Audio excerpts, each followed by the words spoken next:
Olá! Está começando mais uma entrevista para o site Entre Fios, uma produção dos estudantes de jornalismo da Universidade Federal do Ceará, a UFC.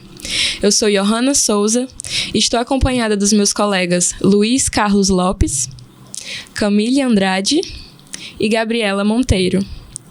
Hoje, dia 29 de janeiro de 2025, nós temos a honra de receber a professora do curso de Educação Física da UFC, membro da Academia Itajubense de Letras e bailarina Tatiana Passos Zilberberg.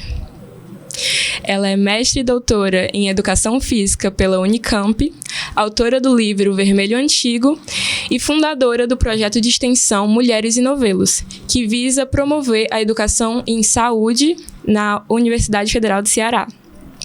Seja muito bem-vinda, Tatiana. Nós estamos muito felizes com a sua presença e desde já agradecemos a sua participação. Eu que agradeço pela oportunidade, por esse momento e pela partilha, pelo que a gente vai aprender junto aí ao longo desse momento de entrevista. Tatiana, você nasceu no Rio de Janeiro, viveu sua infância e adolescência no interior de Minas Gerais, realizou sua formação em Campinas e hoje leciona em Fortaleza. Como foi essa experiência de viver em tantos lugares diferentes? Você tem algum lugar que realmente considera seu lar? A gente vai aprendendo a se olhar quando a gente observa o caminho que a vida, os fios, né? Os fios e as linhas por onde a gente passou. Esse ano, inclusive, eu tinha publicado um capítulo de livro que chama Nômades. O livro chama Nômades e o capítulo eu chamei de Memórias Nômades. E começa assim: a quem conte os anos de vida pelos fios brancos. Eu aprendi muito cedo a contá-los nas memórias dos tetos onde morei. Porque eu fui embora de Fortaleza na barriga, né? Fui nascer em Resende, no Rio. Eu tenho uma lembrança muito rica do Rio de Janeiro, da capital. Eu me lembro, foi onde eu comecei a escola, ali com 2 anos, 3 anos. E era um lugar muito forte para mim. Assim. Então, da infância, das primeiras lembranças que eu tenho, eu volto para o Rio de Janeiro, volto para a Urca e volto para o jardim da escola que eu vi o mar. Então, essa dimensão de que a vida era maior do que eu tinha na fronteira dos espaços onde eu habitava. E depois, Minas Gerais foi onde eu cresci. Então, Minas é um elo de muitos afetos, de amizades que permaneceram a vida toda. Eu acho que talvez por isso é difícil dizer qual deles é um lar. Assim, eu vivi intensamente cada um desses momentos. Os 18 anos em Campinas, o tempo em São Paulo. Fala maluquice da época que eu morava nas 3 cidades ao mesmo tempo. Né? Tatiana, e de que modo você escolheu o curso de Educação Física? Nossa, eu tinha ali 16 anos, a gente estava numa conversa, aquela conversa típica de quem está iniciando o 3º ano colegial, na época pensar no vestibular. E foi na frente do colégio, assim, no intervalo, tinha um grupo de amigas, mais ou menos umas 6 amigas, e algumas já tinham decidido, eu vou fazer esse curso, vou fazer outro, e eu falei, não sei, eu quero ir para um lugar que eu posso estudar tudo, eu não quero escolher uma área. E aí uma delas falou, por que você não faz educação física? Eu falei, mas eu quero estudar, né? A visão que a gente tem de que a educação física é um curso eminentemente prático, né? Que você vai passar pelas modalidades. E uma delas falou, não, eu tenho uma amiga que achou que ia para a Unicamp jogar vôlei e ela tem anatomia, filosofia, neurologia, biologia, né? Filosofia, antropologia, como se fosse ela começou por... eu tenho esse universo das ciências humanas, universo das ciências biológicas, e aí uma outra completou, né? E a Unicamp é de graça e tem bolsa de pesquisa. Eu falei, pois é para lá que eu vou. Então, na verdade, eu escolhi a educação física da Unicamp, eu fui investigar o curso. Naquela época, né, no começo dos anos 90, a Unicamp já tinha um currículo diferente da USP, da Unesp, né? A educação física ela sempre teve diretrizes curriculares nesses últimos anos. Então, eu tinha a chance de ingressar num local que eu fosse entender a dimensão humana a partir do olhar, né, das questões mais que norteiam aí das ciências humanas, das ciências biológicas e pensar o movimento de uma maneira mais contemporânea, mais sensível. Então, foi uma escolha não só pela educação física, mas pelo curso de educação física da Unicamp, que era diferente. Alguns lugares eram divididos, só tinha licenciatura, outros o bacharelado, e a Unicamp, na época, já dava a chance do ingresso único e da decisão posterior. Tatiana, quais são os seus maiores desafios na condição de professora atualmente? Eu acho que são estruturais. e segurança. Acho que é mais o ir e vir para a universidade que coloca a gente em vulnerabilidade e as questões de estrutura, porque eu estou completando 25 anos de docência no ensino superior, né? E continuo mantendo meu encantamento, assim, uma relação muito afetiva com a sala de aula, com os estudantes, com a aprendizagem, com as dificuldades, com o espaço. Então, o que é difícil para algumas pessoas não me afeta, né? Mas o que eu sinto hoje é você vê que os alunos chegam cansados porque eles não têm um transporte, né? Então, o tempo de chegada, outras vulnerabilidades que cercam a ação de serviço na universidade me incomodam mais do que aquilo que poderia ser específico para a docência. Como você disse, você já tem 25 anos sendo professora universitária, já formou muitas turmas. Você ainda consegue ter contato com alguns de seus ex-alunos? Tenho. Por exemplo, o lançamento do Vermelho Antigo, a gente teve uma primeira edição em Campinas. Uma das pessoas foi uma aluna de 25 anos atrás. Às vezes eles me acham, né? Acham pelo Instagram, pelo Facebook, mandam e-mail. Alguns eu nunca deixei de ter contato. E eu guardo os textos, eu guardo as redações, eu guardo as cartas. Em Itajubá foi a mesma coisa. Eu recebi um outro aluno que eu também não vi há 24 anos e me abraçou assim e chorou muito forte. Ele me abraçava e dizia: minha mestra, né? Minha mestra. Porque a gente não sabe o impacto que a gente teve na vida dos estudantes. Então, e eu também procuro alguns ex-alunos. Eu sei o nome, as histórias, onde foram parar, o que fizeram, o máximo possível, assim, a não ser que saia completamente do radar. E, inclusive, um dos capítulos do Vermelho Antigo tem a ver com uma aluna que saiu do radar e eu fui atrás de descobrir o que era. E foi muito difícil para mim e foi uma maneira de homenageá-la e outras tantas mulheres. Tatiana, eu acredito que todo mundo que se dedica a uma área profissional, ela tem suas referências. Quem são as suas e como elas influenciaram na sua trajetória como professora? Tive uma infância com professoras incríveis, assim. Poderia falar, né, inclusive das professoras de educação física, porque eu vejo o repertório restrito que os estudantes chegam hoje para a universidade. E na escola eu fiz ginástica olímpica, eu fiz ginástica rítmica, eu fiz dança, vôlei, eu me apresentei, enfim, foram muitas coisas. Mas eu queria destacar a professora que me deu aula em 1983, no 2º ano. Ela vai em todos os meus lançamentos de livro, que são no Sudeste. Ela acompanha a minha vida e foi uma mulher muito decisiva, porque a gente se conectou numa situação escolar. Ela me enxergou como uma aluna na escola, sofrendo algumas situações de conflito, né? Como hoje a gente daria o nome de bullying com outros meninos. E ela me acolheu. Então, quando ela chegou para ser minha professora, ela já tinha a dimensão que eu precisava cuidar de algumas feridas que estavam, ao mesmo tempo, muito sutis e muito escancaradas. Então, ela é uma mulher de referência, assim. A tia Meire, ela sabe o nome de todos os alunos, ela sabe a história dos alunos. E ao longo desses anos, o primeiro deles foi surpresa, assim. Eu estava falando no lançamento do livro, do Gente Precisa Aprender a Se Amar, que é um livro infantil. E eu contando a história e no final ela chegou com flores, né? Então, ela é uma professora que entrou na minha vida, né, nunca mais saiu, e me dá essa dimensão da importância de zelar pela vida que você tem ali diante de você, na sala de aula, e não importa a idade, né? Acho que esse espaço da docência, ele é um espaço de zelo, não importa, porque eu sempre não importa a idade, não pode ser jovem ou ser adulto. Eu, quando sinto que tem algo ali que está pegando, eu me aproximo, eu pergunto, e eu vejo o quanto isso foi importante. Ela não se restringiu ao que ela tinha que me ensinar aquele ano, ela entrou na minha vida para ficar. E, Tatiana, a universidade é um local de muitas potências, mas você acha que a universidade está preparada para acolher a mulher com as dores que ela enfrenta? Nem a universidade, nem o mundo. Eu acho que a gente vem de uma história que falo longa, né, social, historicamente, que é construída por um olhar que não entende nem a mulher e muito menos uma mulher com dor, né? Mesmo uma mulher com dor recorrente. E uma mulher com dor recorrente, cujos exames dizem que ela não tem nada, mas ela continua dizendo que ela tem. Então, é muito difícil, porque a gente vê situações, às vezes, absurdas na universidade, mesmo em cursos da área da saúde. Eu acho que a gente precisa abrir o olhar para essa dimensão.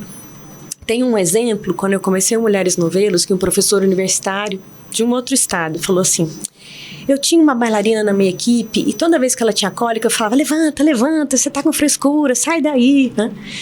Mas depois que eu vi o projeto, eu falei para ela: não, deita, tudo bem. Eu falei: você não entendeu. Ela não tem que deitar porque ela tem que estar com dor. Ela tem que ter um diagnóstico e ter um tratamento para que ela consiga dançar. Então, é esse lugar que não é nem eu tornar um problema imenso ou desconsiderá-lo e nem deixar com que a pessoa se paralise e aceite que aquele estado de dor, a gente não pode aceitar o estado de dor. A dor, ela é para ser transitória, ela é para ser pontual. Ninguém tem que viver com dor. O documentário Aquilo que a gente nem sabia que poderia ser, produzido por Fabrício Leomar, narra sua história e apresenta essa metodologia de estimular os alunos a se expressarem por meio das artes, ao mesmo tempo que aprendem. Nele você diz o seguinte: enquanto a gente não tiver uma educação de acolhimento, uma educação que todos os sentidos tenham vez e voz, a gente vai ter muito menos do que a gente poderia, e eu tenho feito a escolha de ter mais. Gostaríamos de entender como surgiu essa ideia de abordar a educação de uma forma tão sensível e cultural. Hoje em dia você ainda usa essa metodologia? Hoje de manhã. Hoje de manhã a gente teve a avaliação final da disciplina de Fundamentos Filosóficos. E geralmente assim, a gente tem ingresso com turma de 50 alunos. Tem algumas escolhas nesse processo, né? E foi muito emocionante, muito, porque você pode partir da mesma proposta, mas quando você convida a autoria e dar aos alunos a possibilidade de não terem medo de serem autores e de se arriscarem nas novas ideias, surgem coisas fantásticas. Então, esse processo todo surgiu assim, como aluna eu tive essa chance. Eu fazia prova em poesia, montava maquete, a minha monografia de licenciatura eu fiz um labirinto de 90 metros quadrados para a banca passar. Mas eu não chamava isso de arte na época. Eu entendia que eu queria que as pessoas experimentassem com o corpo inteiro. Depois eu fui entender que isso chamava instalação, depois eu fui me aproximar de forma mais técnica da arte, do campo da arte, mas no início eu quero que as pessoas vivam com o corpo, eu não quero só que elas pensem ou leiam sobre essa ideia. Tá? Então, essa experiência que era muito dinâmica, esse processo de efervescência, enxerguei numa linguagem, eu quero fazer uma escultura, eu quero fazer um texto. Tem um marco aí, né? No mestrado eu estudava as questões da mídia, tinha bolsa. E aí um dia eu cheguei numa roda de amigos e falei: eu não quero enlouquecer com a ciência. Assim. Eu precisava fazer alguma outra coisa. Né? E aí um deles: por que você não faz arte? Tudo que você faz é artístico. E aí eu fui me dar conta. Então eu comecei a fazer aulas de arte, porque no dia seguinte eu passei numa porta assim, eu falei: tem arte? Eu falei: aí mesmo, eu tô entrando. Aí foram assim que surgiram as exposições no escuro, né, que são as esculturas que eu produzo sobre a vida. Então essa relação da sala de aula, ela sempre foi muito dinâmica. Eu acho um desperdício eu levar uma prova para casa, ou ler 50 provas iguais, ou ler 250 provas iguais, faço o quê com isso? Então, se a gente tem a inteligência artificial para trabalhar com volume, a gente precisa ter gente para trabalhar com questões ímpares, assim, com uma produção muito especial. E um outro aspecto é que na velocidade do semestre nas turmas grandes, a gente vai perdendo o trabalho individualizado. Então, para trabalhar também com essas linguagens, há um desprendimento imenso que quem avalia não sou só eu. Você fala: todo mundo tem que apresentar para mim. Eu não dou conta numa turma de 50 alunos, né? A disciplina modular, essa, por exemplo, dura 3 meses. São 4 horas por semana. Então, eu divido. Hoje eram 5 salas ao mesmo tempo. E aí, eu faço convite aos estudantes anteriores. Eles vêm de monitores e eles escutam. A gente faz como se fosse uma roda. Com 5, 7, 10. Depende do número de pessoas, né? Mas hoje era uma média de 9 trabalhos por turma. Aí, cada um tem os seus 7 minutos. Aí a gente conversa sobre todas as experiências, depois se produz um outro trabalho. Então, é entender que a avaliação não pode ser separada do processo de aprendizagem. Na hora que eu estou sendo avaliada, eu também estou aprendendo. E isso vai até o último segundo. E se a gente trabalha, né, eu principalmente com a licenciatura e bacharel, a maneira de fazer a avaliação é também formativa. Então, como é que eu vou esperar que os estudantes cheguem no mercado de trabalho e sejam criativos e sejam inventivos se eu fizer uma maneira que seja reprodutivista? Então, tem essa soma. A minha experiência como aluna, a minha relação com a arte, com as outras linguagens. e a minha inquietude de enxergar um monte de potência e tentar trabalhar para que não haja desperdícios. Durante sua carreira, você publicou vários livros, inclusive um livro infanto-juvenil, né? O Menino que Desenhava o Invisível, e até mesmo não ficções. Inclusive, semana passada, você lançou o seu livro, Vermelho Antigo. Sim. E eu gostaria de saber se sempre foi uma vontade sua publicar livros, escrever, e por que você consegue ir em gêneros tão diferentes, de infanto-juvenil até uma não ficção. Eu aprendi a amar pela escrita. A minha avó, essa coisa da família espalhada, né? A gente começou falando, eu fui concebida num lugar, nasci no outro. Então, a família da minha mãe era de Fortaleza, a família do meu pai era do Rio, da Polônia. E a minha avó morava no interior ainda do Rio. Então, sempre ver as pessoas era precisar transitar.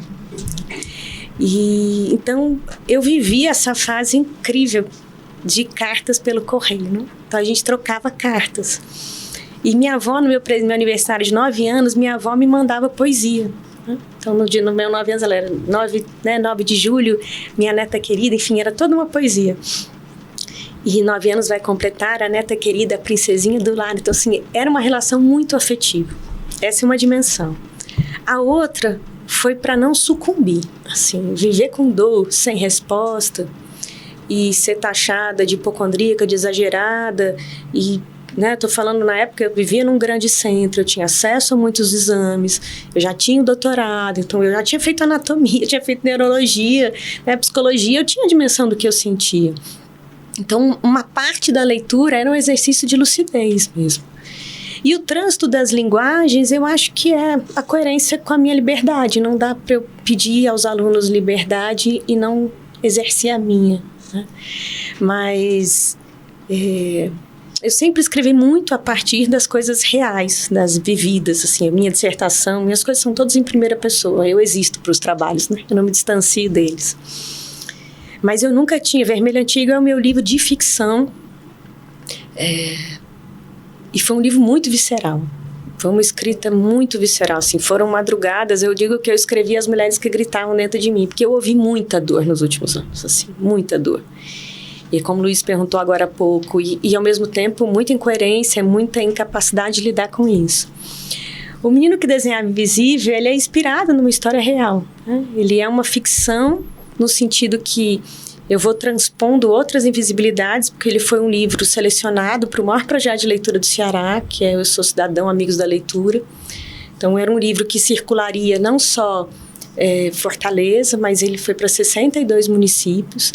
E ele não chega em bibliotecas, ele chega para pessoas. Então, um educador escolhido pelo município vai escolher 15 crianças e adolescentes que vão ser os amigos da leitura. Então, eles precisam multiplicar. Em teatro, programa de rádio, podcast, cartas, enfim, todas as linguagens possíveis. E ele é um livro que tem a minha saga docente de uma outra forma, né? Que é o meu encontro com o menino. E no livro eu não sou a professora, porque eu brincava dizer assim, se eu botasse, parecia que eu fiz muita coisa, ia ficar tão estranho, eu me dividi em várias pessoas. Então, há um desmembramento dessas experiências, né? Mas o livro do Menino que Desenhava Invisível, por exemplo, ele foi escrito primeiro como professora, uma adulta. E a editora, na época, a Regina, né, da Demócrito Rocha, ela falou assim, um adulto vê um mundo completamente diferente do adolescente e da criança. Você vai escrever como se você fosse um menino. Aí eu acho que esse foi um outro exercício, assim, porque eu falei, menino, como é que eu vou pensar nisso? Aí eu comecei a conversar com crianças. Né? Conversar, voltar nas minhas memórias, tentar chegar nessa linguagem. E foi um livro que, na produção, ele circulou.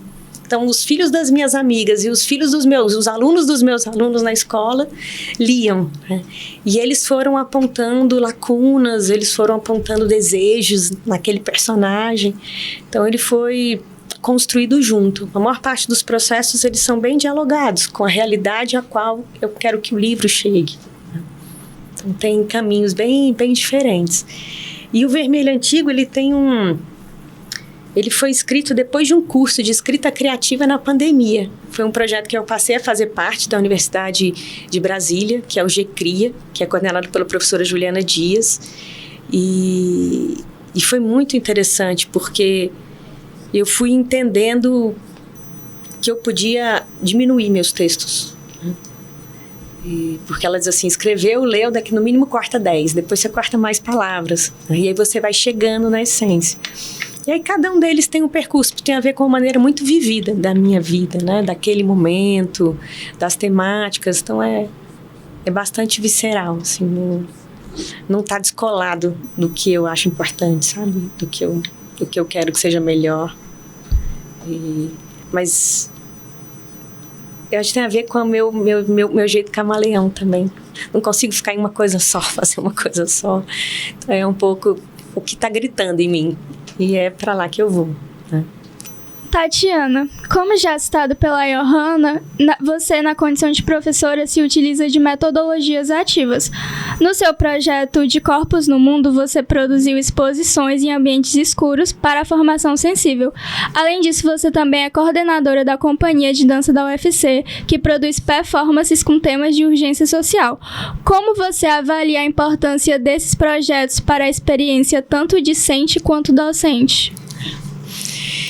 Vou tentar dividir e integrar, né, esses dois universos. As exposições, elas completam 25 anos também, né? A primeira que eu fiz foi no ano 2000 e ela tratava de problemas sociais.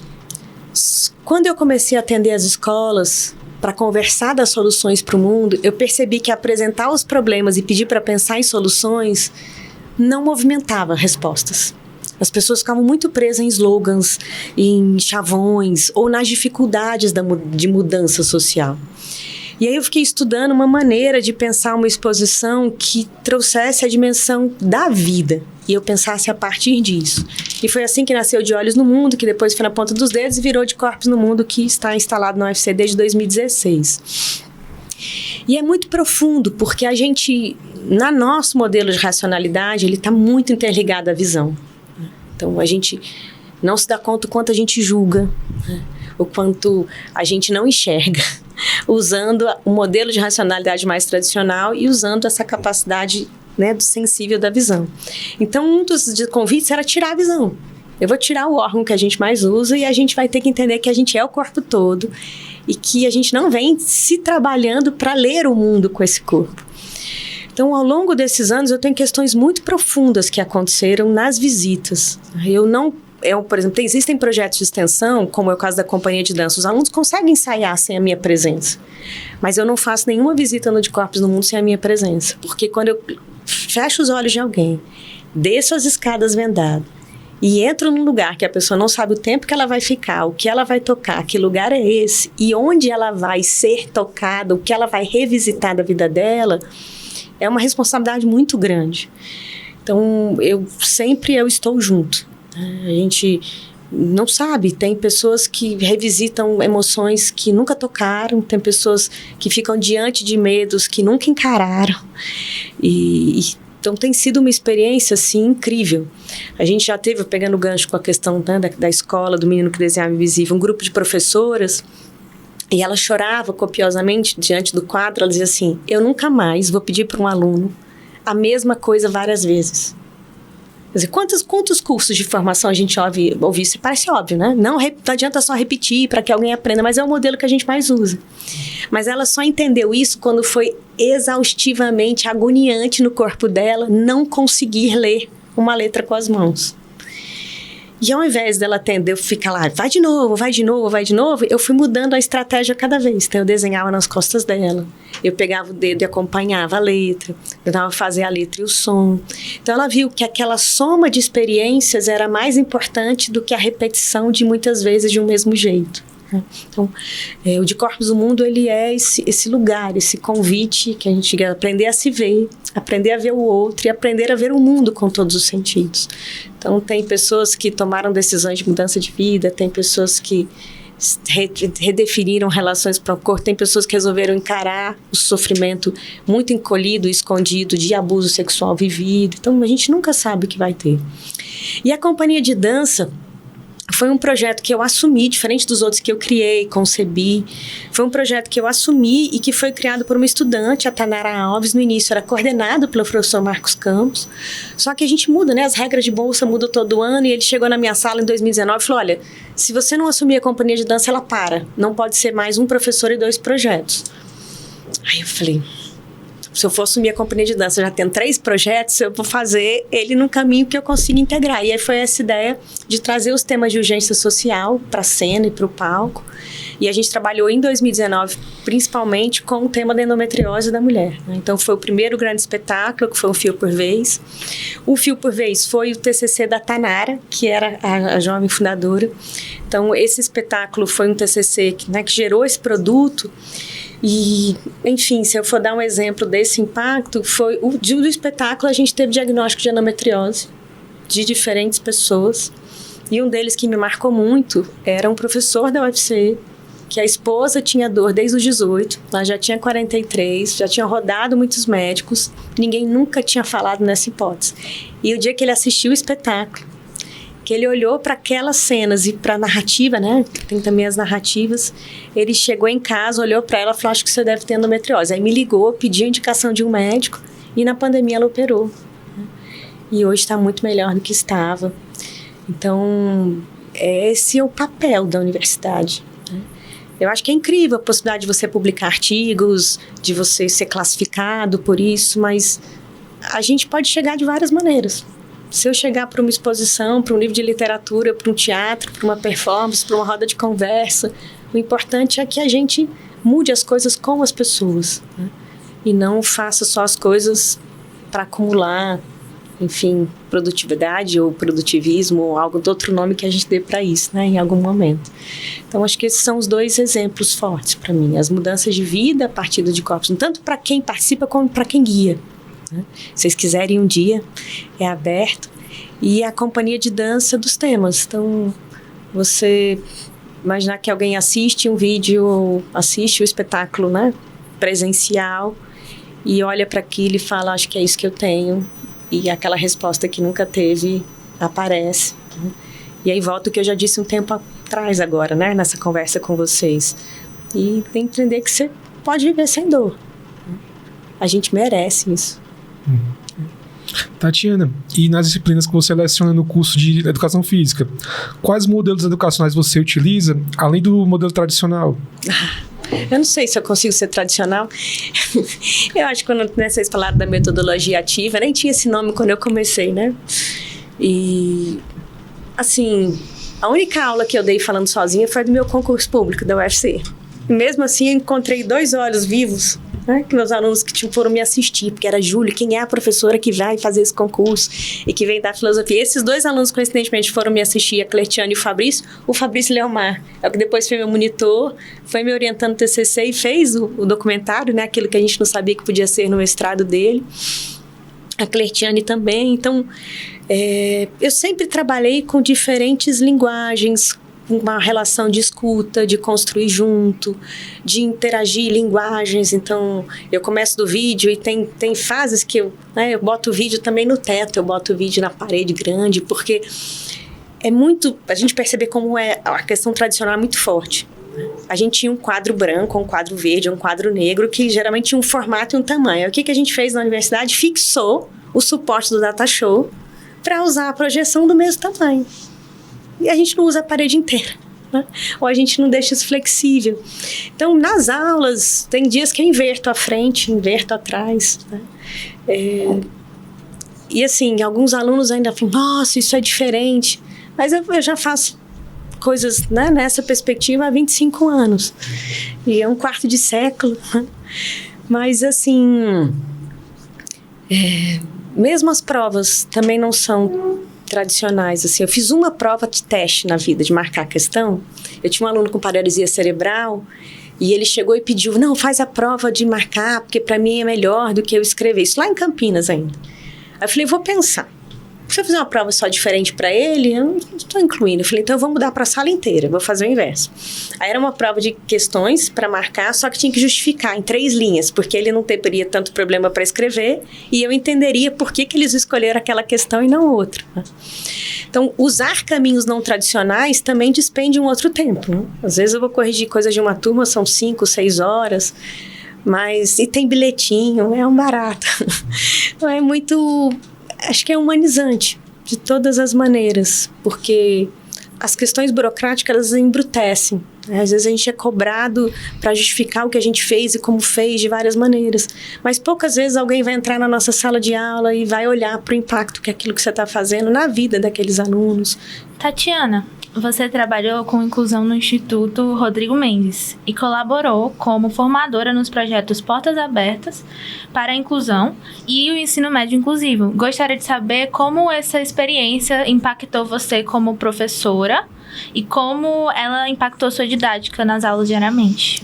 Eu conheci o Rodrigo Mendes antes de trabalhar no Instituto Rodrigo Mendes. Eu fazia o doutorado, vi um folder para um concurso, era Criatividade e Espiritualidade nos Negócios. Mas o que chamou a atenção, falando da escrita, era se você escrevesse um texto, ganhava um evento de graça. E eu adorava fazer isso. E aí eu escrevi esse texto e fui para esse evento. Era o lançamento do Instituto Ethos, em São Paulo. O mote do curso, eles estavam juntando grandes empresários paulistanos com estudantes universitários para pensar soluções para o mundo. E a ideia é como seria uma escola de líderes do futuro. E eu fui lá falar no palco e fazer, e desenhei, enfim. Aí o organizador do evento falou, mas quem é você? Porque a gente viu ali que você é educação física, então ninguém está entendendo nada, né? Você fez educação física, mas foi falar dessa forma. Eles querem saber quem você é. Eu falei, esquece o título. Eu vou te mostrar as fotos do que eu faço, né? Eu sempre fotografei as coisas. E aí, quando eu mostrei as fotos, ele falou, você está contratada, você vai ser minha consultora do Banco Mundial. Eu falei, como? Não, para fazer capacitação de professores e amanhã eu vou te levar para conhecer o Rodrigo Mendes. Então, eu cheguei no Instituto nesse movimento, né, de me lançar nesse encontro que acontecia. Então, eu fui dar um curso com o Rodrigo e eu tinha os personagens. No meu mestrado, eu fiz 8 bonecos, que eram com cadeira de rodas, outra com deficiência visual, né, a questão étnica. Eles traziam a diversidade humana. E isso lá no ano 2000, tudo está completando 25 anos, né? Muito simbólico hoje. E aí esse processo, eu fazia o doutorado, comecei a fazer as palestras com o Rodrigo. E ele me ligou um dia que ele precisava de alguém para trabalhar na área de produtos e licença. Eu falei, pode ser eu? E eu me lancei no terceiro setor. Então eu trabalhei no Instituto Rodrigo Mendes na época que o Instituto era uma escola de artes, com uma proposta inclusiva. A ideia é que qualquer pessoa pudesse aprender artes, não era somente as pessoas com deficiência, como foi o início da escola, porque um dos grandes desafios da inclusão é que a gente continua pensando de um jeito excludente. Né? A gente precisa falar inclusão porque a gente não tem um olhar nem para a diversidade e nem para a individualidade humana. Então, eu vivi o Instituto Rodrigo Mendes de dentro da gestão, foi o início da proposta que eles chamavam do curso plural, da capacitação, porque eles começaram a perceber que existiam as leis, mas os professores não sabiam o que fazer, tinham muitas barreiras.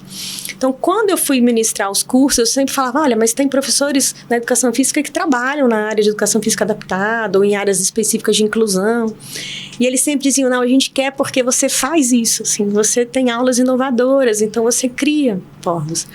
Então, sempre que eu ministrei os cursos de formação para os professores, eu levava os bonecos, mesmo virtual, né? Levava para o estúdio, levava o material, ia construindo, mostrava as fotos e os vídeos das minhas aulas, porque tem uma aula que eu entro de cadeira de rodas, né? Eu fiz isso semana passada.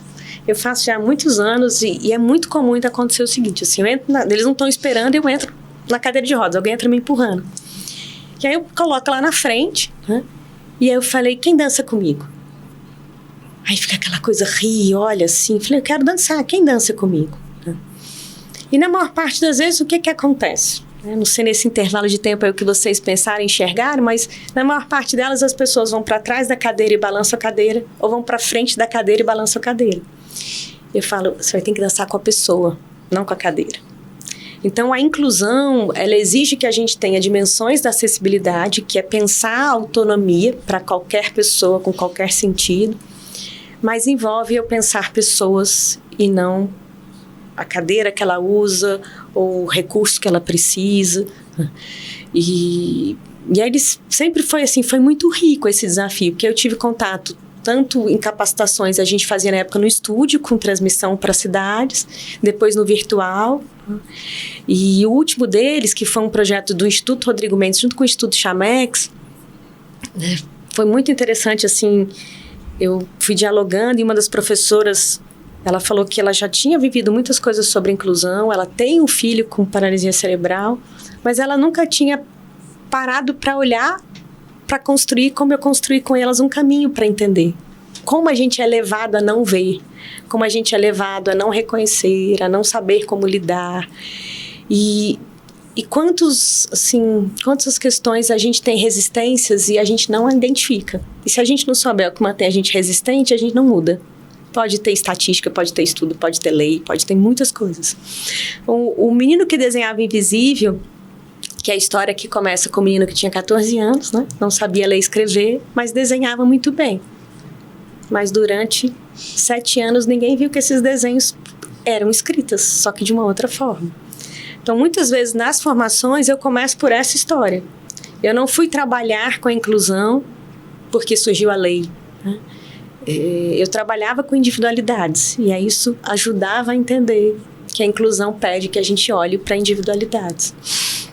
E isso é muito forte, porque quando eu conto essa história real, esse encontro com esse garoto, aí que eu levo ele para o projeto social, quando eu olho para ele e falo assim, você é muito inteligente, você escreve desenhando. E aquilo para ele assim, foi um estalo, né? Ele já tinha sido encaminhado para Pai aos 7, sem nenhuma característica de deficiência, para uma escola especial aos 9 e ficou lá 5 anos. Então, eu dei o curso na época, esse curso que chamava, olha como é que coisa, né? Em tornar o difícil possível, em busca de caminhos para a inclusão real. Então, esse caso real que me desbaratinou por completo, que eu falei, eu não estudo alfabetização, não estudo inclusão na época, né? Não era uma coisa específica, assim. E eu encontro com esse menino. E o Rodrigo Mendes, quando eu trabalhava no instituto, um dia me ligou e falou, Tati, tem um outro menino aqui que parece com o seu menino. Ele tem 21 anos, não consegue aprender a ler e escrever, mas desenha. E eu comecei a alfabetizá-lo na hora do almoço. E alfabetizar um adulto não é começar do zero, é começar do que ele já carrega, né? E foi muito especial, assim, porque foram poucas aulas e ele passou a andar de ônibus sozinho porque lia, ele foi depois estudar e era uma pessoa, assim, muito querida, né, que eu tive contato. Então, o Instituto Rodrigo Mendes tem um trabalho muito sólido com a inclusão, hoje dedicado à capacitação de professores, mas já viveu, né, a experiência de ser uma escola de artes e me deu uma bagagem também muito interessante do ponto de vista da gestão de projeto social, da sustentabilidade de projeto social, do desafio que é você fazer com que as pessoas reconheçam um produto e não seja apelativo pela história de quem o fez, né? Como ele foi pintado. Não, essa obra é importante, né? Assim, foi muito especial ter trabalhado no Instituto e continuar colaborando com o Instituto ao longo desses anos. Tanto nasce no campo aberto para a escola, como em questões da educação física. Mas sempre na educação física vai para esse lugar das diferentes estratégias, das diferentes metodologias, para provocar experiências mesmo. E os professores dizem que isso ajuda a ver que é possível, que pode ser simples. Se eu mudei o jeito que eu entro na sala, se eu mudei a maneira com que eu dialogo, a exposição mesmo no escuro. Uma vez uma professora me mandou no dia seguinte, ela pegou todos os objetos na escola e fez uma exposição dela vendado, botou todos os bonecos, botou todo mundo. Já estava ali, mas ela precisou ter um contato com aquela ideia para fazer isso. E sem aquele contato ela não enxergava o que ela já podia fazer sozinha. Ele sempre me liga e fala, a gente tem um desafio, assim, a gente quer que você fale dessas estratégias. Então, é muito especial esse trabalho em parceria com o Instituto, em colaboração com o Instituto. Rodrigo Mendes. Tatiana, você teve aos 35 anos o diagnóstico tardio de endometriose, que é uma doença que afeta o tecido que reveste o útero e causa dores fortes. Desde 2015, você idealizou e botou em prática o projeto de extensão Mulheres e Novelas, que está em funcionamento até hoje. Nas redes sociais, nós podemos acompanhar ações como encontros online com profissionais da área, atividades artísticas e agora o lançamento do seu novo livro, né, que é Vermelho Antigo. A gente gostaria de entender como você acha que essa representatividade ajuda as pessoas que convivem com a endometriose. Eu acho que é importante só voltar no conceito de endometriose, né? Porque não é o tecido que reveste o útero que tem a inflamação. A gente chama de endométrio o tecido que se forma todo mês com a variação hormonal e ele vai revestir e descola como menstruação. A endometriose é quando esse tipo de tecido, porque a gente não sabe ainda o que leva à causa da endometriose, mas o que se identifica é que esse tipo de tecido que tem uma capacidade de formar, né, de célula que forma tecido com estímulo hormonal, ela vai se formar em outras áreas do corpo, não só dentro do útero. Então, quando ela infiltra para a parede do útero, a gente chama de adenomiose. Ela começa a crescer dentro da parede do útero. Quando ela vai crescer nos ovários, geralmente ela é o líquido, é o endometrioma. E a endometriose é esse tecido que vai crescendo e gerando aderências e, no nível mais grave, perfurações de órgãos mesmo. E ela pode dar tanto em órgãos abdominais como em locais mais distantes do corpo, né? E aí, na biópsia, vai se identificar esse tecido. Então, a gente está falando de uma doença que não se sabe a causa, não se sabe a cura e se erra muito. Então, uma das denúncias, o Vermelho Antigo, quando comecei a escrever, ele ia ser um romance de uma personagem, Laura, que tinha cólicas horríveis, que não sabia o que eram essas cólicas. A mãe já tinha morrido, então ela tirava essa figura do feminino de perto da mulher. E o pai, que não entendia aquela dor, mas não sabia o que fazer, tocava piano para ela. Né? Porque às vezes acontece isso, tem dia que nenhuma medicação passa, nem as medicações mais fortes. Então você tem que encontrar uma coisa que você suporte a próxima momento e encontre de novo fôlego. E aí começa com essa metáfora. Só que a endometriose, ela atinge mais de 180 milhões de mulheres. Né? A gente fala mais ou menos 1 a cada 10 mulheres, ou 1 a cada 9 mulheres, isso, estatísticas, né, vêm sendo aí discutidas. E a gente não está falando de uma doença que atinge só mulheres de uma determinada classe social, de uma condição.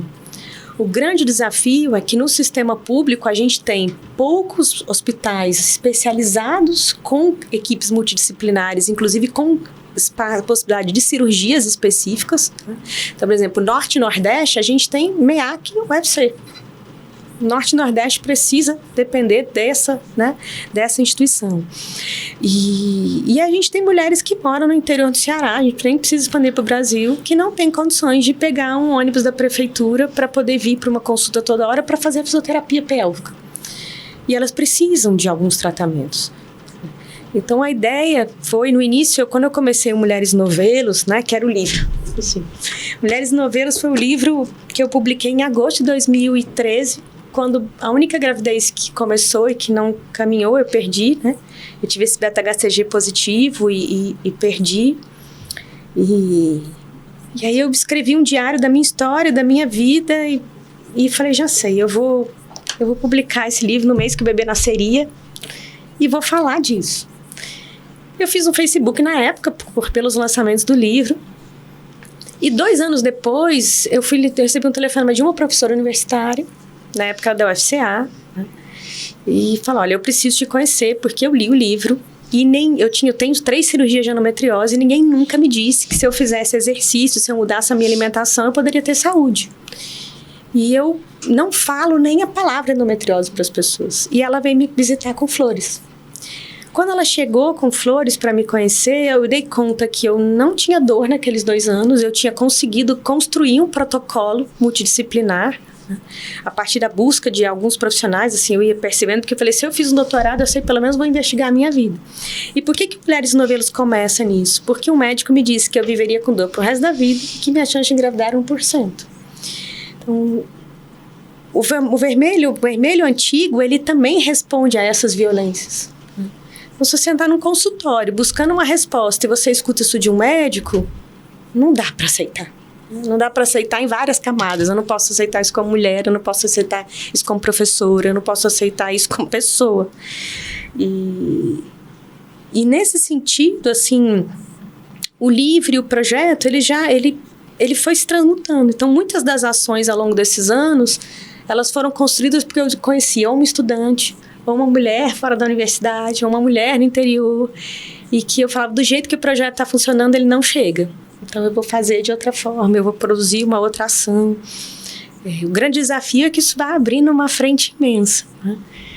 E aí, nesse momento que eu vinha recortando, né, eu fiz essa pausa para falar, esse parênteses estendido, mas do livro, do Facebook, dessa mulher com flores, eu cheguei, ela falou, você podia fazer mais. Eu cheguei na minha sala na UFC, sentei e falei para os alunos, me filmem, eu vou criar um canal no YouTube, né? Isso foi lá há 10 anos atrás.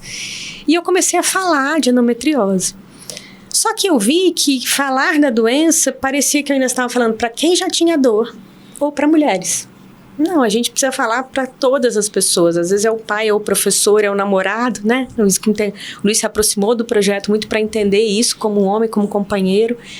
E para que eu possa entender o que está acontecendo. E aí o Dr. Leonardo Bezerra, né, que é professor também da UFC, que era um médico que tinha ajudado a conceber a ideia do ambulatório, da MEAC, ele me ligou e falou, olha, você pode fazer uma coisa que a medicina não pode fazer. Venha para cá. E foi uma preocupação de... Eu nunca tinha entrado na MEAC, eu nunca tinha vivido a experiência do corredor do SUS, assim. E eu cheguei naquele dia com 15 mulheres que esperavam a consulta há mais de 3, 4 anos e que não queriam nem ir ao banheiro porque elas tinham medo de levantar da cadeira e perder a consulta.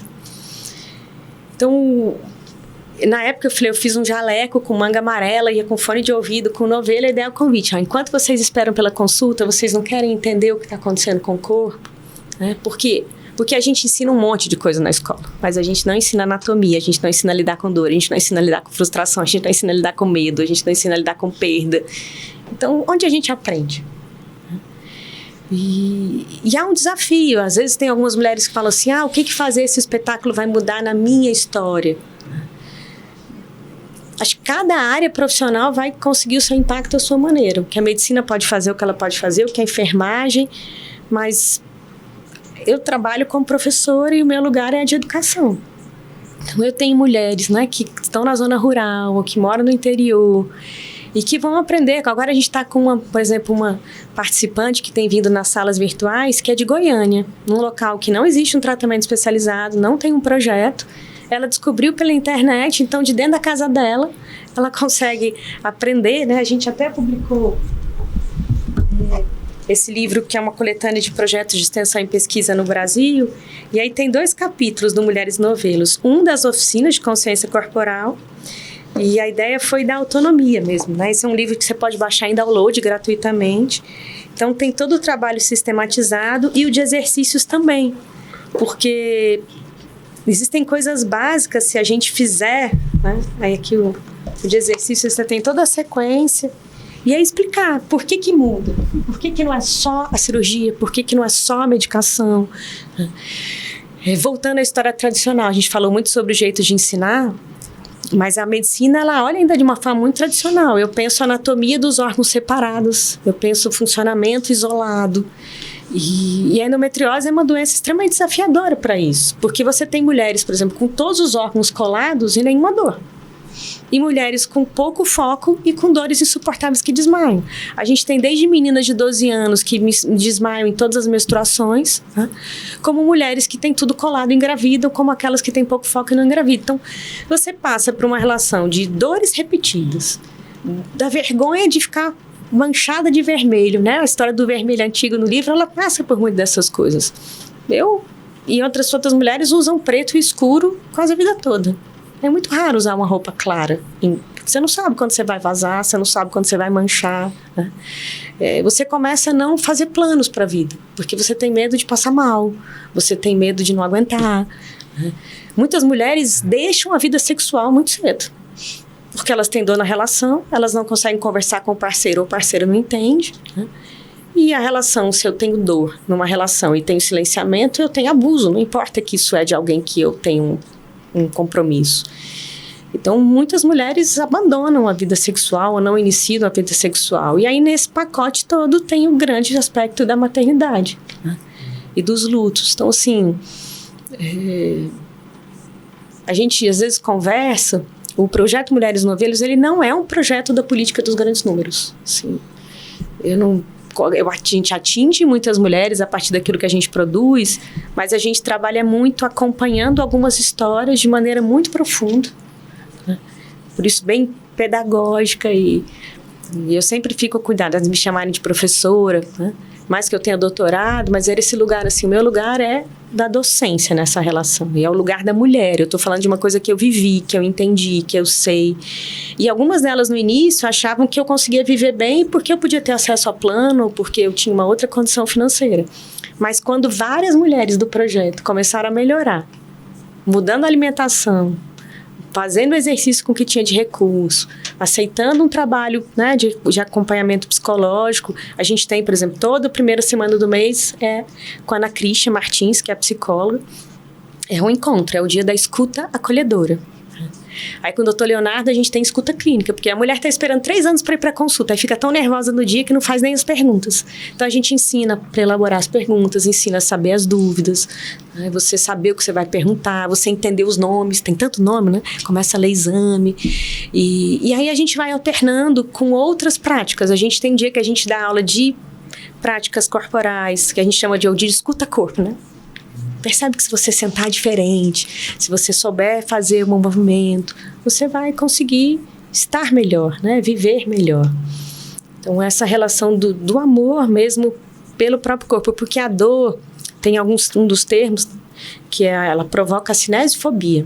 A gente começa a ter medo de se mover, fobia de se mover, porque tem medo de ter dor.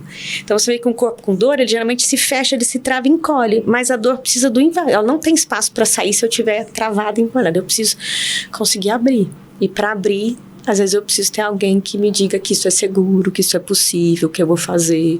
Tatiana, já que o nome Mulheres e Novelos faz uma analogia aos emaranhados tanto físicos e mentais causados pela endometriose, eu gostaria de saber como foi esse seu processo de desentrelace, como foi desatar os nós causados por essa doença. Olha, quando você começou agora a tua fala, né, você fala de o emaranhamento é imenso, porque ele é interno e ele é externo. Como eu comentei, por exemplo, ele impacta no seu projeto de vida profissional, nas suas relações cotidianas, na sua vida amorosa, no seu projeto de maternidade, numa relação mesmo de você olhar para a sua dignidade como pessoa. E eu tenho alguns marcos, esse que eu já comentei com vocês antes, né? Essa conversa com o médico de que eu viveria com dor pro resto da vida, que a chance de engravidar era 1%. E eu falei, eu não posso aceitar que eu vá viver com dor pro resto da vida. Eu posso aceitar que eu tenho episódios de dor, mas que eu vá viver com dor, não. Então, o primeiro desentrelaçar, e aí o próprio nome do espetáculo, Um Fio por Vez, ele é um conceito pedagógico, porque não dá para tirar todos os nós de uma vez só. Não dá para desentrelaçar tudo rapidamente. Eu vou ter que entender que eu vou fio por fio. Então, eu tenho uma das mulheres que a gente atendeu a primeira vez na MEAC, ela voltou um mês depois, ela disse assim, a professora disse que eu tinha que descobrir qual era o meu maior nó. E eu entendi que era isso. Então, um primeiro momento da minha vida era viver sem dor. Eu precisava viver sem dor. Eu não sabia o que era viver sem dor. Depois de viver sem dor, era sair do medo de ter dor de novo. Então, esse foi um outro nó desfeito. A sequência era viver uma vida de prazer, porque uma coisa é uma vida sem dor, outra é uma vida com prazer. E aí, para ter uma vida com prazer, existe o emaranhado de endometriose e existe como mulher uma série de emaranhados. A mulher não pode um monte de coisa. Ela não pode pensar em ter prazer, ela não pode aprender a ter prazer, ela não pode sair para ter prazer, tudo, né? A gente tem uma vida muito contida, controlada e vigiada ao redor disso. Então, eu tinha que entender o que eu podia como mulher, o que eu queria como mulher. E um grande nó, assim, que era a dimensão da maternidade, que entrava em outros nós, né? Porque uma coisa é você ter um desejo e você fala, como eu vou resolver isso, isso depende só de mim. A outra é você ter outras questões emaranhadas, né, ao redor. Então foi, assim, eu tenho uma equipe multidisciplinar que eu fui escolhendo para me acompanhar, né, de nutricionista, fisioterapeuta, psicólogo, outros terapeutas, acupuntura, né, um profissional de educação física com competência para pensar, porque a maior parte das mulheres com endometriose tem outras doenças associadas, ou a fibromialgia, ou um reumatismo, ou a síndrome do intestino irritável, enfim, eu tenho algumas coisas, né, nesse pacote. Então não adianta eu pensar só na endometriose. Ela não é uma doença isolada. Eu danço, né? Como vocês falaram, eu danço, eu vou para o palco, mas eu tenho que fazer um alongamento específico. Se eu sinto mais cãibra, eu tenho que ter uma alimentação. Então, para eu me jogar nessas coisas, eu não posso ser imprudente, eu tenho que ter estratégias. Então, aceitar isso foi importante. Aceitar isso. Tem um texto que eu escrevi dentro desse processo, que eu falo assim, é como se o tempo todo eu tivesse que ter coisas. Eu não podia sair sem absorvente, né? Eu não podia sair sem medicamento, eu não podia sair sem uma outra roupa extra. Quer dizer, e como é que com isso eu ia prestar atenção em outras coisas da vida? Né? Então, foram muitos nós, muitos, assim, olhando para trás, eu tenho muito orgulho da coragem, porque não é fácil você lidar, por exemplo, com a infertilidade. É muito violento, porque para uma mulher que deseja maternidade,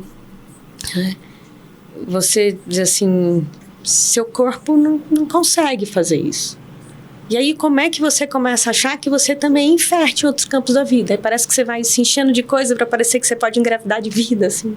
E aí entender esses limites, entender limite é um outro nó. A gente quer achar que vai dar conta de tudo, todas as coisas, e fazer muitas coisas.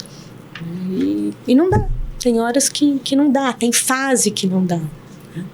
Então, eu falo que eu já descamei, em muitos momentos. E enfim, o Vermelho Antigo, ele começa com a seguinte dedicatória, né? As mulheres que sofreram muito, as que vieram antes e as que foram embora cedo.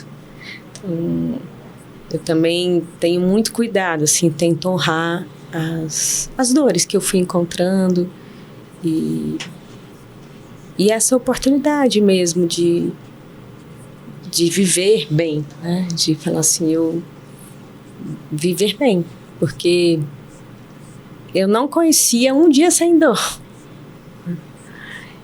E hoje eu conheço dias não só sem dor, mas com outras alegrias. Tatiana, e como foi transformar uma experiência que era individual em um projeto de extensão?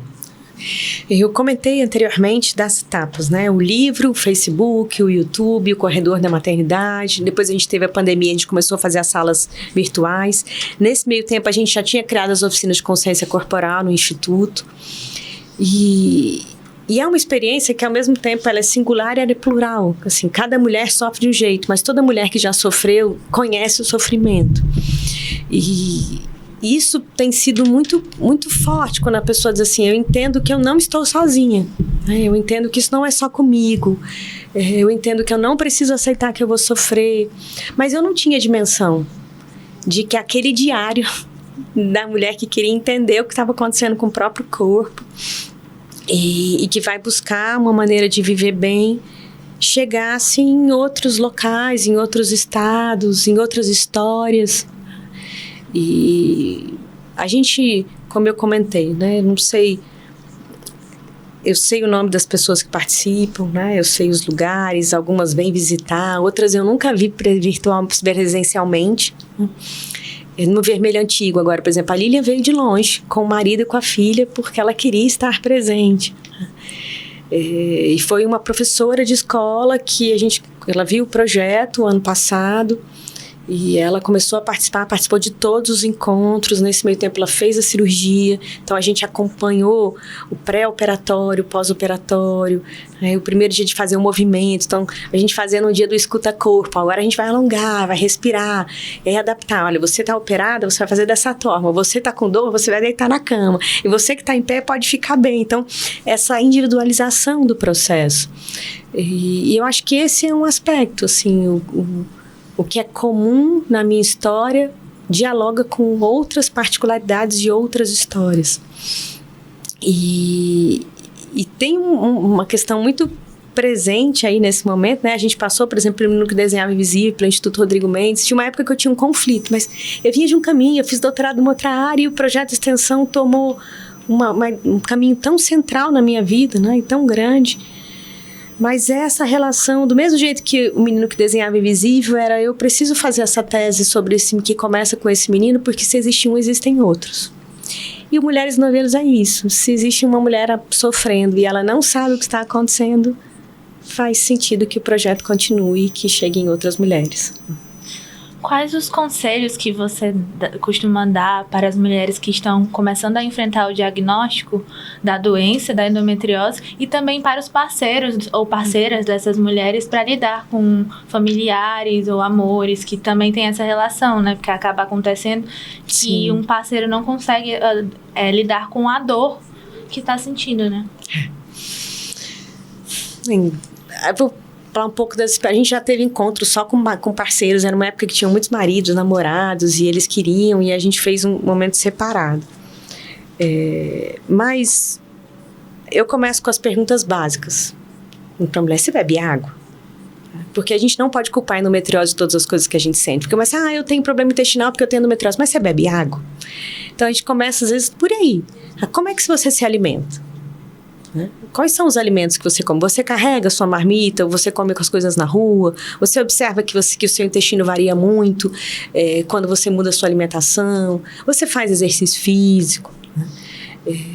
Então, esse lugar das primeiras perguntas, que elas são antes e servem para qualquer pessoa. A outra coisa que eu sempre digo assim, não pesquise demais na internet. Escolha o que você vai ver, porque você vai ver coisas que vão te atordoar ou vão te deixar muito aflita e não vai ser legal, porque você não tem com quem conversar. Não leia os diagnósticos e os laudos sozinha, porque você começa a ver um monte de nome, aí entra na internet, quer caçar aqueles nomes e acha que é uma coisa imensa e às vezes ali é só a descrição de um local que você tem um foco. Então, fazer isso junto. Faça um diário da sua condição de saúde. Tudo a gente tem que observar. Tenho mais gases, meu intestino mudou muito, o que eu estou sentindo, saber descrever onde é essa dor. E os parceiros vão junto nisso. Se a gente pensa, uma coisa que às vezes ajuda muito, é muito comum que as mulheres tenham intolerância alimentar. Aí se eu pensar em intolerância como restrição, eu não vou poder comer isso. Todo mundo em casa come. Por que a casa não muda também? Se alguém mais muda junto, não é tão difícil. Se eu entender, eu digo assim, algumas ficam, não, mas eu gosto. Eu falei, tá bom, mas você prefere tomar um monte de remédio ou deixar de comer algumas coisas? Então, há uma mudança de olhar para essas questões, pensando de maneira multidisciplinar o que você vai precisar cuidar, que são importantes. E existem algumas mulheres que já estão abertas, e é muito rápido elas fazerem esse processo. E é bonito porque, às vezes, nesse caminho, elas começam a olhar para isso, cuidar, e dali a pouco não só melhoram de endometriose, como engravidam, por exemplo. Tá? Há mulheres que conseguem encarar que está difícil, né? Algumas mulheres com ideação suicida, a gente já passou por essas experiências, e que quando elas entendem que elas não estão sozinhas, que é impossível entender que nó está apertando, e que você não vai desentrelaçar isso na solidão, que você pode contar com outras pessoas, né, em diferentes momentos para entender isso, já é um caminho aberto. Tatiana, você está há 4 anos na fila de adoção. Eu imagino que tenha sido um processo que você tenha passado por momentos de angústia, ansiedade e esperança. Como está sendo passar por essa jornada e conseguir realizar o sonho de ser mãe? 4 anos de oficialização no cadastro. Se contar a data que eu entreguei os documentos, são 5 anos e 1 mês. Se contar os 5 anos anteriores que eu fiquei estudando sobre adoção, assim, acho que talvez esse seja o grande nó dos últimos anos, né? Que eu consegui viver com saúde, consegui retomar muitas coisas na minha vida. Mas o projeto de maternidade dependia de outras coisas. No primeiro momento, eu queria encontrar uma pessoa, eu não queria ir para adoção sozinha, eu queria um projeto de família. E aí eu brinco que não aparecia um cara corajoso, né? Eu falei, tem um cabra corajoso para dividir a vida. E eu tive muitos recomeços nas relações afetivas, assim. Eu tive namoros muito longos e que quando chegava nessa pauta da maternidade, por razões diferentes, né? As coisas desandavam e eu me via tendo que recomeçar, né? E recomeçar. Então, esse era um aspecto. E eu tive um diagnóstico de melanoma precoce em 2018, né? Assim, nasci de novo, mas quando tivesse descoberto em 6 meses eu tinha metástase, tinha morrido, não estava aqui. E isso me movimentou. que foi de 2018 para 2019, eu comecei a ver assim. E aí eu fui numa consulta com a dermatologista, porque eu tive uma alergia, né? Tem muitas dermatites, uma alergia ao esparadrapo da cirurgia. E quando eu cheguei, eu sentei, ela falou, me conta sobre a sua vida, e você tem filhos? Eu falei, não, eu tô esperando encontrar alguém, eu vou entrar na fila da adoção, porque eu tive endometriose, né? Já não posso fazer inseminação, e eu já venho estudar. Ela falou, você tá esperando? Pode parar de esperar, vai pegar esses documentos e vai lá agora. Resolva essa energia de maternidade, que esse amor aparece. Mas enquanto você quiser as duas coisas, você não vai filtrar quem é essa pessoa que se aproxima. Isso é muito forte. Às vezes, quando você quer um projeto de família, você se submete por esse desejo, por essa carência, a relações que não são saudáveis. E aquilo foi muito forte para mim. Eu cheguei em casa, juntei o resto dos documentos e protocolei no outro dia. E eu tinha feito uma série de planos em 2019, que era voltar a dançar, que era fazer um intercâmbio nos Estados Unidos, que era retomar a minha vida. E aí, quando eu voltei, era a pandemia. Eu falei, e agora, como é que eu vou encontrar o amor? Eu já estou na fila da adoção, esse negócio todo lento. E aquilo, não é possível que tenha uma coisa tão difícil assim, que as coisas aconteçam. Enfim, então tem muitos embolados até aí. E foi mais ou menos o que ela aconteceu. O processo foi longo, em 2019, porque por lei, quando você entrega os documentos, você passaria a entrega dos documentos, você faz um curso de capacitação para adoção, você passa por uma entrevista com o psicólogo, entrevista com o assistente social e visita domiciliar. Por lei, isso é para durar 120 dias. O meu processo durou 378 por causa da pandemia. Então, só aí já alastra. Quando começou a fila, naquela época tinha tido um grande movimento, inclusive de uma professora da UFC, sobre adoção, vários movimentos que tinham diminuído o processo. Por quê? Porque os presídios pegam fogo, o serviço socioeducativo pega fogo, mas nenhum abrigo vai gritar. E, geralmente, os pais do pretendente à adoção são invisíveis. A gente tem uma fila oficial, mas a gente tem ainda pessoas que burlam a fila ou que fazem adoção brasileira porque não querem esperar. Esses dias até fiz um vídeo falando sobre isso, porque eu falo assim, uma mulher grávida, ela tem todos os direitos, de imediato. Ela entra em qualquer lugar, em primeiro lugar, ela está na fila, ela está no aeroporto, ela está na rodoviária, ela tem um lugar para parar. A mulher na fila da adoção, nem a fila tem o direito. E aí você faz o quê? Né? Você pinta a parede e fala, espera. Se você põe umidade, você não tem como preparar enxoval, você não tem como estudar nada. E eu, né, com essa questão, eu tinha uma prima que dizia assim, não, você já fez muita coisa pela endometriose, começa a brigar pela adoção, porque se você não brigar, as coisas não andam. E eu falei para ela, mas tem hora que falta energia para todas as pautas. Mas eu tinha prometido para mim que quando começasse a completar 4 anos, aí eu ia intensificar. Porque eu falava, agora tem que vir, né? Eu vou passar 4 anos ainda brigando de todas as maneiras. E eu sempre enxerguei que a gente, hoje em dia, assim, né, a grávida acabou, se estourou, né? Antigamente, pela adoção, o telefone tocou, hoje o WhatsApp chegou. E aí, foi quarta-feira, dia 15, quarta é meu dia super corrido, um dia, geralmente, 3 turnos. E eu terminei as coisas assim, foi a aula, foi a companhia de dança na hora do almoço, depois foi a banca de TCC, eu terminei, fui juntar as coisas, abri o WhatsApp. Aí, quando foi a sessão, eu chorava e isso, levantava e sentava, né? E aí, tava lá avisado, né? Gabriel, nascido nessa data, foi vinculado ao seu perfil. E eu sempre enxerguei que eu recebia essa mensagem dentro do Instituto de Educação Física e Esportes, ali na universidade, assim. E eu ficava assim, ligo pro meu esposo, eu saio correndo. Eu falo no corredor, eu volto pra casa. Era um negócio completamente... Aí eu chorava e tremia. Aí eu falei, não, eu vou falar com ele primeiro. Aí eu descia as escadas, aí eles, professor, o que tá acontecendo? Professor, o que tá acontecendo? Aí eu chorava e tremia, todo mundo achou que eu tava passando mal. Eu falei, não, é bom, mas eu tô nervosa. E aí eu chorava, aí eu fui ligar pra ele, ela achou que ela tava sendo assaltada. Porque é um transbordamento. Eu vinha dirigindo esses tempos assim, se eu pensava nessa chegada, eu chorava. Eu pensava e chorava. Então foi agora, dia 15 de janeiro, né? Chegou essa mensagem. E o processo da adoção, além dele ser longo e lento, ele tem muitas etapas. Então, você tem que sempre se preparar para mais uma semana, ou mais 8 dias, ou mais outra forma. E aí, tocou o telefone, ela falou, você disse sim, e eu não sei se vocês conhecem, né? Acho que as pessoas conhecem pouco sobre o processo, mas você faz uma ficha com o perfil que você está aberto. E quando você recebe o contato que diz o nome e a situação, e você conhece a história da criança, mas você não vê foto da criança. Então, primeiro você aceita a história da criança. Depois que você diz sim e que o processo começa a correr, eles te mostram a foto. Depois da foto, o juiz ou juíza vai autorizar a primeira visita. Então, você vai espera mais alguns dias para a visita. Aí você passa para uma nova entrevista com toda a equipe. E eles perguntam, é certeza que você quer conhecer a criança? Você quer iniciar o processo de vinculação. Então, as visitas, você vai conhecer a sua filha e seu filho no acolhimento que ele está, né? E sobre essa supervisão. E aí a gente foi, né? Agora, quinta-feira passada, para o nosso primeiro dia para conhecer o Gabriel. Só que como eu tinha que esperar 8 dias, né? Essa coisa de escrever, eu comecei a mandar cartas para ele, para pedir para lerem, né? Porque tem 9 meses, mas ele vai ouvir. E foi muito interessante, porque eu mandei uma carta. Eu falei, só posso falar por intermédio da justiça. A gente recebeu a mensagem na quarta, na sexta eu mandei a carta. Para conversando com ele, pedindo para ler, mandei outra carta na terça, dizendo que já tinham agendado a visita, e quando a gente chegou na quinta-feira, que ele entrou na sala, botou no nosso colo, ele olhava para mim, olhava para meu esposo, olhava para as 4 mulheres, aí olhava de novo, olhava, ele ficou fazendo esse ciclo, assim, são eles que escreveram a carta, né, eu brincava, e ele sorridente, mas ele estava sério, e acompanhando cada olhar, né, e aí depois que ele fez esse percurso, algumas vezes ele abraçou e não queria mais sair do colo.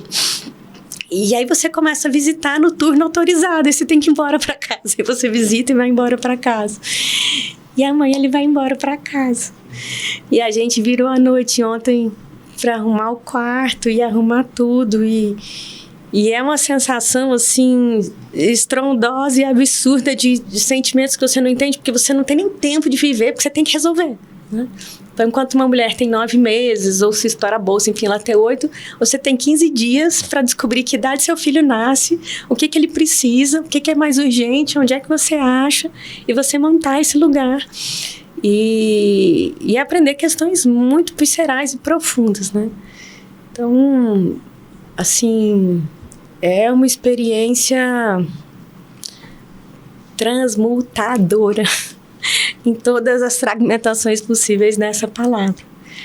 E eu já vi mulheres assim, demora muito, não vou nem entrar. Olha, eu digo tanto para o amor, para ter encontrado o amor, como para a chegada desse primeiro filho. Eu sustentaria todas as dores de novo, se fosse preciso. Eu queria que o caminho fosse mais leve, mas eu dizia assim, se eu não posso acelerar a vinda dessa criança, eu posso cuidar das máximas das minhas feridas, dos máximos dos meus medos, para que eu esteja mais inteira. E semana passada eu agradeci os alunos, assim, chorando em aula, né? Fui contar para eles. E eu acho que esse é um ponto. Dar aula, escrever, dançar, enfim, construir coisas junto com os alunos me manteve lúcida, porque é um sofrimento avassalador, assim. É muito difícil. E ao mesmo tempo muito incrível você ter a chance de construir um novo destino com uma criança que precisa de uma família. Então, o sistema público de saúde, só 2 ou 3 estados no Brasil têm programas de fertilidade. A maior parte não tem. As pessoas ainda têm muito tabu com a adoção. Muito tabu, de todas as formas. E é um caminho lindo. É um caminho lindo, porque a relação maternal, ela não vai se dar de dentro para fora só assim, né? Você não gesta um ser dentro de você, você gesta a clareza de uma escolha. E escolher tomar conta de uma vida e ter ela nos braços é um presente incrível. Tatiana, e além da maternidade, tem algum outro sonho que você gostaria de realizar? Nossa, eu tô vivendo esse de forma tão presente, né? E tão intensa. Essa é a minha última noite em casa, que antes eu tinha um quarto vazio, antes eu não tinha um quarto, porque doía não ter um quarto. Depois eu resolvi ir para um lugar maior para ter o quarto. Agora eu tenho um berço vazio e amanhã eu tenho um berço cheio. Eu desejo ser a melhor mãe que eu pudesse ser para ele. da forma que a vida, assim, permitir. E eu gosto das escritas, assim, eu quero não parar. E acho que meu sonho agora vai ser... Eu só vou conseguir enxergar o que vem pela frente e o que vai ser realmente importante vivendo de forma plena esse momento tão esperado. Se for te elaborar algo. Mas acho que em relação aos princípios está muito claro para mim, assim. Eu quero continuar fazendo coisas que façam sentido não só para minha vida. Eu quero continuar fazendo coisas que sejam importantes não só para mim. Assim, chegamos ao fim de mais uma entrevista para o Entre Fios. Muito obrigada, Tatiana, por compartilhar conosco a sua trajetória e sua vida. Queremos também lhe parabenizar pelas iniciativas que ajudam pessoas e inspiram tanto fora quanto dentro da universidade. Eu não tenho dúvida de que a sua força é inspiração para muita gente. Obrigada, eu agradeço vocês por esse momento. Profundamente simbólico, né? E concreto. Vocês fizeram revisitar a minha história em várias camadas. Às vezes eu vou falar de um recorte, né? E a gente aqui juntou todos os fios, fez todos os entrelaços e ainda sai com uma pitada de que tem futuro pela frente. Então, obrigada. Parabéns pelo trabalho, parabéns pelo projeto. E continuem sendo esse espaço de registro, voz, memória e impulso. Obrigada.